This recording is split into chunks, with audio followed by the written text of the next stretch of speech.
What's up? I'm Ashbel, and random fact about me, I love dogs. I was always jealous of my friends who had dogs when I was growing up. Let me rephrase that.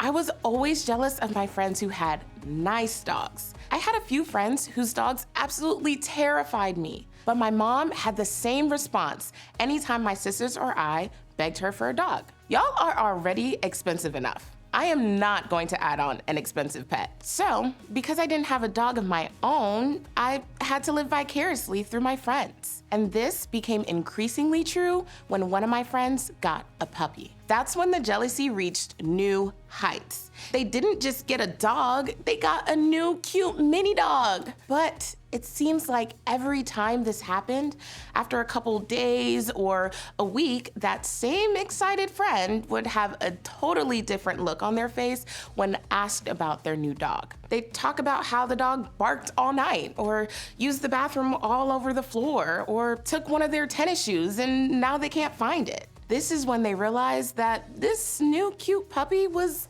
actually a lot of work. And that is what we're talking about today. How change is great, but that doesn't mean it's always easy. The truth is that most of us think that new equals easier. Just think about any time you've made a mistake. What do you wish for? If you struggle in class, you wish you had a fresh start. If you're struggling with a coach or teacher, you wish you could get a new one. If you have drama with your friends, you've at least thought about what it would be like to restart. We think new equals easier because starting fresh seems better than navigating where you're at. But the truth is, even when we get something new, it still comes with change. Most times, stepping into new things requires the most change. Now hear me out. Even if you did get that new friend, coach, new class, new whatever, you still have all of the things that made that space difficult to begin with.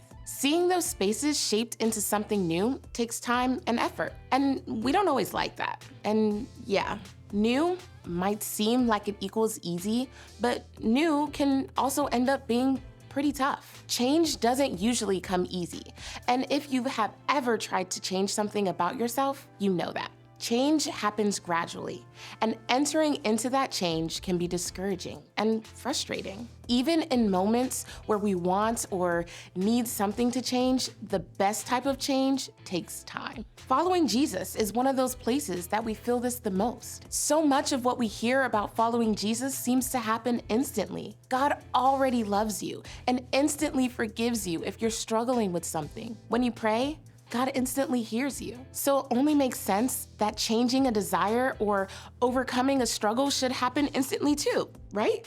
Unfortunately, most of us know that this is rarely the case. I would be willing to bet that a lot of us have prayed prayers asking God to change something or take something away, and it seems like God doesn't answer, at least not in the way we expect. So, if following Jesus comes with change, but our struggles, thoughts, and habits are all still there, then what is going on? If we don't go from losing our temper with our family to instantly treating them with love and grace, or from gossiping about friends to only speaking well about them, how do we find a new way? As bad as we may want it to, real change doesn't seem to happen that fast. It's slow and comes with time. And hear me when I say this, that is okay. In fact, not only is that okay, but what I want to suggest to us is that new things requiring time is a really good thing. So what we're going to do is take a look at scripture that might help us grasp this a little better. It's in a book of the Bible called 2 Corinthians, but it's actually not a book at all. Instead, it's a letter that a guy named Paul wrote to a church in a city called Corinth. Paul knew this church pretty well. He helped start it, and over time had written and visited them as they were experiencing a lot of new things. That new stuff wasn't always easy, and sometimes Paul had to say some really hard stuff to the people who were part of this church. He kept encouraging them in the right direction, and he wrote something really helpful about change. So we have stopped evaluating others from a human point of view. At one time, we thought of Christ merely from a human point of view. How differently we know him now. Something changed about the way they viewed others and the way they viewed Jesus. They used to look at people one way, evaluating them based on their opinions of them and questioning whether or not they measured up. But they can see something better. This means that anyone who belongs to Christ has become a new person. The old life is gone. A new life has begun. This is a huge promise, right? Paul is saying that as followers of Jesus, we are becoming a new person. More than that, he even says that the old life we had before Jesus is gone and something new is beginning. That sounds really amazing, but what does it mean? While it might be easy to think that we are going to instantaneously stop having any struggles, there is a word in that verse that is easy to overlook, and I want to make sure we notice. Begun. Paul doesn't say a new life is completed. Paul says that it's just beginning. That means that we are still stepping into it and learning how to live it. We are becoming someone. Just like training a puppy to use the bathroom outside and not eat our shoes, we are still learning to discover the new life that Jesus offers us. Paul is asking the church in Corinth to trust something, to trust that although it may not be easy to see from where they sit right now, they are at the beginning of a new life. As time goes on, the newness will become easier to see. But here's the thing, just like everything else, a new life comes with a lot of change. Change in how they view others and themselves, change in how they think, and change in who they are. We know from the rest of Paul's letter that change didn't happen overnight. It came with time and effort. They had to be active participants in what God was doing and trust that God was active. That doesn't mean they had to do it alone. Instead, Paul says that this new life is a gift from God. It's stepping into that gift that takes time. I like to think about it like riding a bike. You can have the newest, nicest bike you've ever seen, but it doesn't mean you know how to ride it. That comes with time,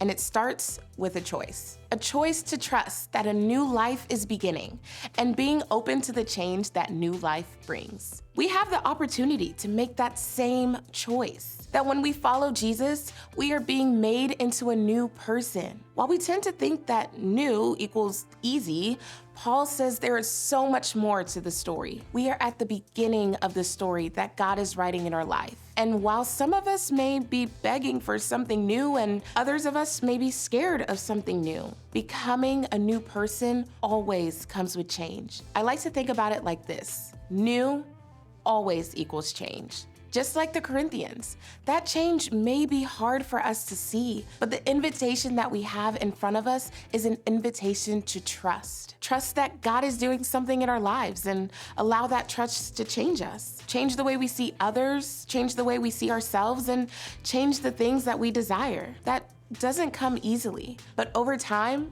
we will be able to see the new person that Jesus is shaping us into. Remember how I said I love dogs? Well, I think my love for novels is right up there too.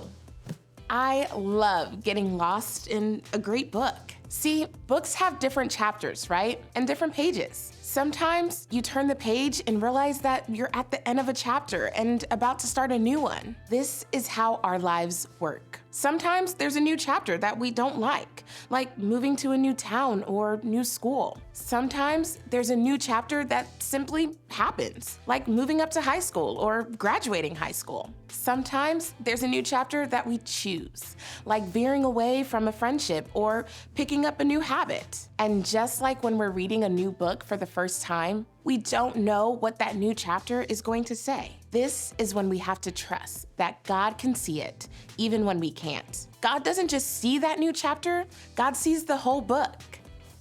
So, if our new life is just beginning, here are a few ways that we can play a role in becoming the new person that God has created us to be. First, where can you look at things through a new lens? While change comes over time, one thing that can change pretty quickly is how we view ourselves, our desires, and the people around us. Paul says that we no longer look through the lens of the world. That means that we strive to see things the way that God does. We don't use our judgment to determine what we think about things. Instead, we look through the lens that Jesus offers, loving God and loving others. Then, where can you take a new step? It can be overwhelming when we think about all the changes that we want to see in our lives. The fact that it doesn't happen overnight is Good news. It means you don't have to do it all at once. Instead, take the next step that is right in front of you, whatever that may be. It might mean sharing a struggle with another person that you trust. It might mean taking the next step to serve someone else. It might even mean asking someone for forgiveness. Change has to begin somewhere, and if you're looking, the starting place won't be hard to find. Look through a new lens, take a new step, and trust that God is beginning to shape you into a new person. Chances are that you won't notice all the change as it happens, but down the road, when you look back, it will be easy to see how far you've come. Remember, new always equals change. God loves you so much and has an incredible plan for your life. When there are parts of the new chapter that you can't see, God is inviting you to choose trust. And as you do, God is changing you in a good way. So, when you head to groups, I want you to think about this question. Where in your life is God asking you to take a new step or see with a new lens?